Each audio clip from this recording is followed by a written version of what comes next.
Après la réussite de la première édition en 2018, la deuxième édition du Forum numérique Congo s'est tenue du 17 au 19 février 2020 à Pointe-Noire sur le thème « La transformation digitale au numérique, opportunités et menaces ». Organisé par le guichet unique des opérations transfrontalières en collaboration avec le cabinet Grinso et Associés, ce forum placé sous le patronage de M. Fidel Djimou, ministre des Transports, de l'Aviation civile et de la Marine marchande, a connu la présence de plusieurs membres du gouvernement. La cérémonie d'ouverture a été marquée par 4 allocutions, à savoir le mot de bienvenue du vice-maire de la ville de Pointe-Noire, le discours scientifique du président du comité d'organisation, M. Eugène Rufin-Bouya, l'allocution du ministre en charge des postes, des télécommunications et de l'économie numérique, M. Léon Justi-Bombo, enfin le discours d'ouverture du ministre des Transports, de l'Aviation civile et de la Marine marchande, M. Fidel Djimou. Dans son mot de bienvenue, le vice-maire de la ville a mis en évidence l'hospitalité légendaire des citoyens de Pointe-Noire avant d'évoquer l'ambition de son entité de s'appuyer sur le numérique pour offrir des services administratifs de qualité et de proximité aux citoyens de la ville. Pour sa part, le directeur général du GIOT, président du comité d'organisation du Forum numérique Congo, M. Eugène Rufin-Bouya, a rappelé à la conscience des participants l'essentiel de l'acte 1 du Forum numérique Congo qui avait pour thème la dématérialisation et la gouvernance électronique et dont la recommandation majeure a été de consolider les acquis et se projeter face aux enjeux évolutifs de la gouvernance électronique. Il a ensuite partagé sa vision du numérique tout en expliquant le caractère scientifique du contenu donné à la deuxième édition. Le siècle des Lumières, le siècle de vitesse, l'industrialisation, la société de consommation et maintenant la société de l'information sont autant des symboliques intériorisées qui sont bien les marqueurs du temps sur notre monde. Notre monde a aussi son cybermonde. Ce n'est pas un alter-monde, c'est une réalité de la société post-moderne, née de la numérisation de tous les aspects de nos vies et de la disponibilité du réseau Internet. À la base des transformations digitales, il y a la dématérialisation du monde réel et de l'information. Il y a 2 ans, nous jetions les bases de la réflexion sur la dématérialisation et la gouvernance électronique. L'acte 1 du Forum numérique au Congo vivait ses premières heures, tandis qu'un grand avenir se promettait à telle initiative de la réflexion alliant à la fois les décideurs, les professionnels et les scientifiques. Les technologies numériques nous imposent des mutations sur nos usages sociaux, sur nos pratiques commerciales, sur notre vécu démocratique, sur les acquis générationnels et autres. Avec une telle rapidité d'emprise multisectorielle et une telle expansion planétaire qu'il faut soit se soumettre à son entreprise sans réfléchir, soit s'y réfléchir pour soumettre l'entreprise. Entre ceux qui ont la maîtrise de ces technologies et applications sous-jacentes et ceux qui ne sont que des avatars, services, l'avenir du numérique annonce une plus grande popularisation.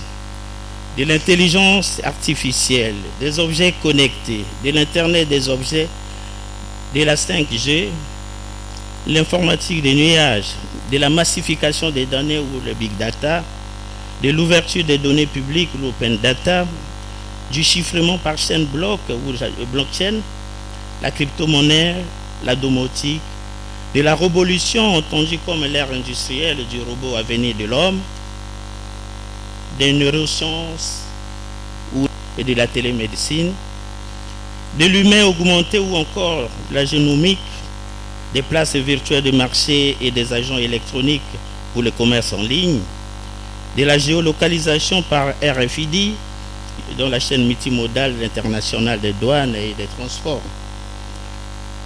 de la géodésie, représentation de notre cadastre foncier, j'en passe. Le ministre des Postes, des Télécommunications et de l'économie numérique, M. Léon Justi-Bombo, a quant à lui partagé la vision du gouvernement en matière de TIC tout en mettant en lumière les avancées enregistrées dans le domaine du numérique à travers la promulgation de plusieurs textes de loi visant à encadrer le cyberespace congolais, à savoir la loi sur les transactions électroniques, sur la protection des données à caractère personnel et sur la création de l'Agence nationale des systèmes d'information. L'ambition du gouvernement est d'arrimer le Congo au développement de ce nouveau type d'économie transversale.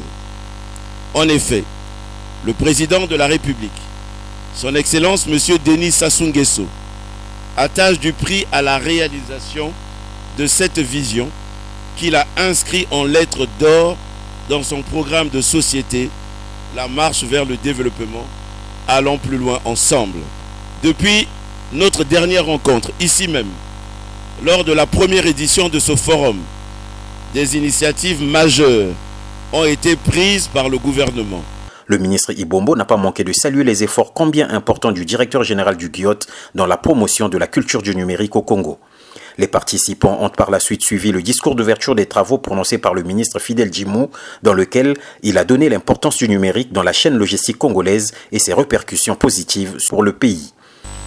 L'usage des technologies de l'information et de la communication est devenu de nos jours plus qu'indispensable, c'est évident. Tous les secteurs de développement sont concernés, à l'instar de celui des transports, où les technologies numériques ont implémenté des changements importants concernant en particulier la traçabilité des marchandises, la gestion des flux, la gestion intelligente des aires de stockage et des véhicules, mais aussi des relations en interne comme en externe avec les partenaires et la clientèle dans le cadre de la supply chain, etc. Si hier, par exemple, il fallait encore faire la ronde des administrations pour obtenir toute la documentation nécessaire à l'importation et à l'exportation des marchandises, aujourd'hui, grâce à l'usage des technologies numériques, la possibilité nous est donnée de tout faire depuis notre bureau, notre maison ou dans un coin du globe, à condition d'avoir accès à l'énergie et à l'Internet. Le GIOT, organisateur des présentes retrouvailles, grâce à la plateforme électronique dont il est doté, est la parfaite illustration de l'importance du numérique dans l'amélioration du quotidien des citoyens. Depuis 5 ans maintenant, il fait ses preuves dans la facilitation des procédures commerciales, administratives et douanières au bénéfice des opérateurs économiques, des citoyens et des pouvoirs publics. Après les discours, place a été faite à la conférence inaugurale animée par le docteur Kodjo Ndoukouma Adjayi. Ce moment a permis aux experts de donner leur point de vue sur les nouvelles tendances du numérique, la blockchain, le cloud, la 5G, l'Internet des objets et le big data, bien mieux de se prononcer sur les principes du gouvernement ouvert se basant sur Internet pour impliquer le citoyen dans la gouvernance 2.0. La table ronde ministérielle animée par Ibrahima Noureddine Diagne, administrateur général du guichet unique du Sénégal Gain de 2000, a permis aux membres du gouvernement d'argumenter sur la vision de leur département sur le numérique. La ministre de la Santé, de la Population et de la Promotion de la Femme au Développement, Mme Jacqueline Nidia Mikolo, a exposé sur la stratégie nationale d'e-santé dont le projet est déjà en cours. Elle a déclaré que c'est un outil essentiel visant l'amélioration du système d'information sanitaire congolais dans la perspective du renforcement de l'offre de santé et de l'amélioration des services de santé à travers le pays. Si le ministre Ibombo a argumenté sur la confiance à construire en faveur du processus de numérisation, le ministre Pierre Mabiala a quant à lui évoqué le guichet unique du foncier qui, en usant de la géodésie, permet la cartographie électronique des parcelles de terre, la réduction des délais de réalisation des formalités foncières et la traçabilité des titres fonciers délivrés. Les ministres Thierry Lézin-Mongala, en charge de la communication et des médias, et Bruno Jean-Richard Itois de l'enseignement supérieur, ont également enrichi le contenu de la table ronde ministérielle en exposant chacun sur les grands projets numériques en cours dans leurs départements respectifs. Le ministre Mongala a parlé de la télévision numérique terrestre que le Congo déploiera bientôt en partenariat avec StarTime dans le cadre d'un partenariat public-privé. Il a aussi exposé sur les défis actuels de la presse congolaise à l'ère des GAFA ainsi que de la reconnaissance des journalistes formés en démocratie des influences de l'Internet. Le ministre Bruno Jean-Richard Itois a quant à lui exposé sur les défis de l'orientation universitaire des boursiers et la promotion des TIC et du numérique dans l'univers étudiant en vue de les aider à progresser dans la recherche et l'innovation. Durant 3 jours, les participants à la 2e édition du Forum numérique Congo ont suivi 10 sessions bien corsées et voir défiler sur le podium des calibres de l'industrie des TIC et du numérique et des éminences du droit du numérique très au fait de la complexité de la problématique abordée et capables d'appréhender l'environnement numérique de manière pluridisciplinaire. Ainsi donc, avocats, magistrats, juristes et informaticiens ont échangé et débattu sur la cybersécurité et cyberdéfense, notamment la protection des données, des infrastructures de l'information, mais également du droit du numérique, en l'occurrence la qualification juridique des principales innovations technologiques en lien avec le numérique, la criminalité informatique, aussi de leur application dans les différentes normes juridiques dans une perspective pluridisciplinaire interdisciplinaires, notamment du droit des données, du droit du commerce électronique, etc. La clôture de la deuxième édition du Forum numérique Congo est intervenue le 19 février à la suite de la lecture du communiqué final contenant les 9 recommandations de son acte 2. Le Forum a émis les recommandations suivantes pour que puisse s'effectuer. Le renforcement des capacités opérationnelles par la formation des personnels sur le numérique et l'acquisition du matériel adéquat. Le complément du cadre légal existant et l'édiction des mesures d'application nécessaires qui tiendraient compte des infrastructures liées aux technologies numériques. Le développement des produits de qualité du commerce électronique, la fiabilisation du dispositif de paiement, l'amélioration des solutions de livraison en support des efforts de dématérialisation des chaînes logistiques, la spécialisation des officiers de police judiciaire, du parquet, des magistrats de siège pour la prise en charge des dossiers cybercriminels en fonction de nouvelles exigences de législation nationale et de réglementations internationales. La création des chambres spécialisées sur la répression de la cybercriminalité au sein des cours et tribunaux. La mise en place d'un Conseil national du numérique en vue d'assurer la cohérence des différentes autorités de réglementation et d'éviter d'agir en silo sur les aspects transversaux du numérique. Le développement d'une culture nationale du numérique afin notamment d'intérioriser au sein de la population les réflexes de cybersécurité, faisant de chaque internaute citoyen un maillon de sécurité. Dans son mot de remerciement aux panélistes et participants, M. Eugène Rufin-Bouya a salué le travail accompli par les uns et les autres et annoncé la 3e édition du Forum pour 2022. Durant 3 jours, nous avons passé au crible des préoccupations fondamentales de la transformation digitale, notamment les opportunités et les menaces.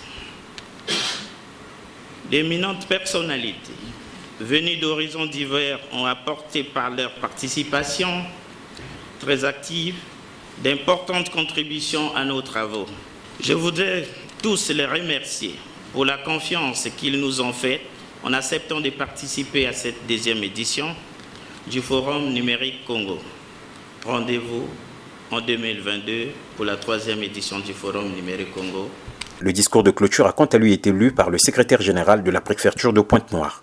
La révolution numérique impose à l'humanité un changement de paradigme radical où les outils numériques transforment en profondeur la société humaine, peut-être plus encore que lors de l'invention de l'écriture.